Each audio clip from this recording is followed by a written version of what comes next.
இந்த ரெண்டு போர் யானையும் வந்து அந்த ரெண்டு யானையை கீழே சாய்க்கிற அந்த விஜய் அண்ணானால முடியாது. அது அவர் வந்து அது எப்போ ஒரு ரவுண்டு வந்து நான் வந்து போர் செய்ய போகிறேன்னு எல்லாத்துக்கும் இனிமேல் ஆப்பு தான். Hi hello everyone, welcome to Jeylani talkies channel. நம்ம இன்னைக்கு என்ன பார்க்க போகிறோம்னா டிவிகே.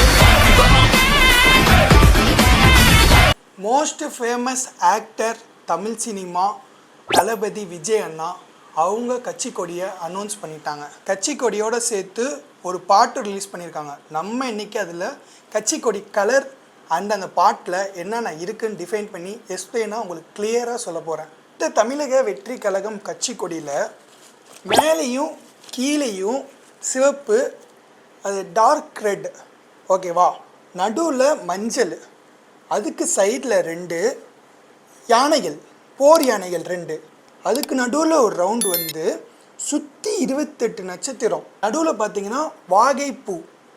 இது எல்லாமே சுற்றி நமக்கு என்ன சொல்ல வராங்க?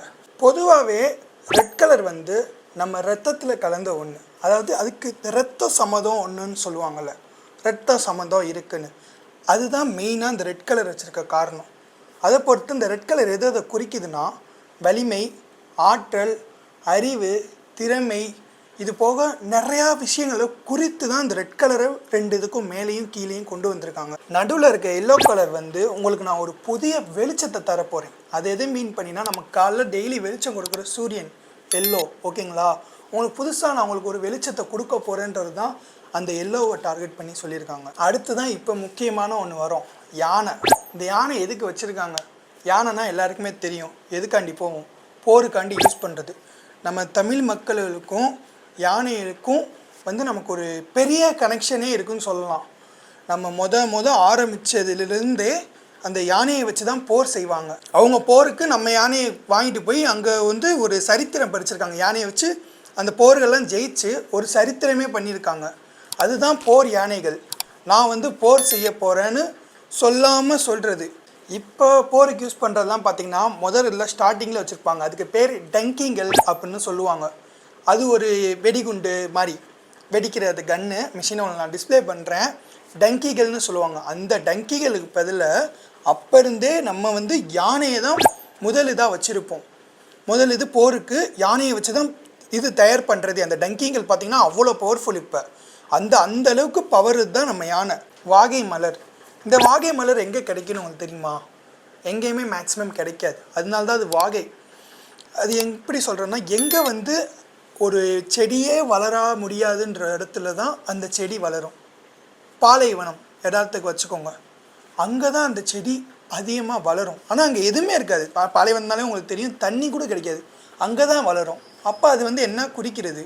நான் புதுசாக ஒரு இது முளைக்க போகிறேன், முளைச்சி மக்களுக்கு ஒரு நல்லது செய்ய போகிறேன், ஒரு மாற்றம் ஃபுல்லாக தேவை, புதுசாக ஒன்று முளைக்கணும், முளைச்சாதான் மாற்றம் வரும். அது மட்டும் இல்லாமல் அந்த காலத்தில் மன்னர்கள்லாம் போய் ஜெயிச்சுட்டு வந்தோடனே இந்த வாகை மலரை வச்சு தான் வந்து செலிப்ரேட் பண்ணுவாங்களாம்.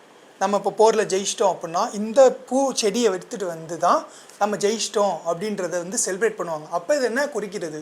நமக்கு வெற்றி நிச்சயம், அது யாருனாலையும் மாற்ற முடியாது, நமக்கு தான் வெற்றின்றதை இப்போ செலிப்ரேட் பண்ணுற மாதிரி அது கட்சியோட ஃப்ளாக் சின்னத்தில் வந்து அதை உள்ளே பதிச்சிருக்காங்க நடுவில். அடுத்து அந்த ரவுண்டில் சுற்றி இருக்க 28 நட்சத்திரம், அது எதை குறிக்கிறது? நம்ம இந்தியாவில் மொத்தம் எத்தனை ஸ்டேட்? 28 ஸ்டேட். அப்போ நாங்கள் 28 இடத்துலையும் காலடி வைக்க போகிறோம், அதை யாருனாலையும் மாற்ற முடியாது. அந்த 28 இடத்துலையும் நாங்கள் காலடி வச்சாச்சு, இதுக்கப்புறம் தான் எங்கள் ஆட்டம் இருக்குன்றத ஒரு மாதிரி சொல்லாமல் சொல்கிறது, அந்த சின்னத்துக்குள்ளே கொண்டு வருது. இது எல்லாமே வந்து இந்த ஃப்ளாகை குறிக்கிறது. அதுக்கப்புறம் வந்து பார்த்திங்கன்னா பாட்டு விட்டுருக்காங்க. அந்த பாட்டில் உள்ள என்ட்ரி ஆகிறப்பயே பார்த்திங்கன்னா 2 யானையை காமிப்பாங்க. அந்த யானை மேலே 2 பேர் உட்காந்துருப்பாங்க. அதுக்கு பேர் என்னன்னு பார்த்தீங்கன்னா அம்பெரியன்னு சொல்லுவாங்க. அந்த சேர் மாதிரி போட்டு உட்காந்துருக்காங்கல்ல, அம்பெரியன்ற மாதிரி சொல்லுவாங்க. அந்த யானைங்க ஃபுல்லும் மக்களை வந்து அடித்து தள்ளி விடுது. அங்கிட்டிருந்து டக்குன்னு பார்த்தீங்கன்னா 2 யானை ஓடி வர மாதிரி டிஸ்பிளே ஆகும். அது பார்த்தீங்கன்னா என்ன யானைன்னு பார்த்தீங்கன்னா போருக்கு யூஸ் பண்ணுற யானை மாதிரி காமிச்சிருப்பாங்க. ஓகேவா? அதுலேருந்து நடுவில் வந்து ஒரு தளபதி மாதிரி ஒருத்தவர் குதிரையில் வர மாதிரி காமிப்பாங்க. அந்த உருவம் வந்து நம்ம தளபதி உருவத்தோடவே காமிச்சிருப்பாங்க. அந்த தளபதி உள்ளே வந்து அந்த யானை பின்னாடி வரும்.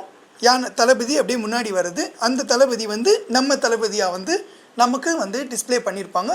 அவர் பாடி ஷேப்லேயே இருக்கும், வேறு எதுவுமே மாட்டாமல். அப்படியே அந்த யானை வந்துக்கிட்டே இருக்கும். இதுங்களும் வந்து மக்கள் எல்லாத்தையும் வந்து கொடுமை பண்ணுற மாதிரி காமிப்பாங்க.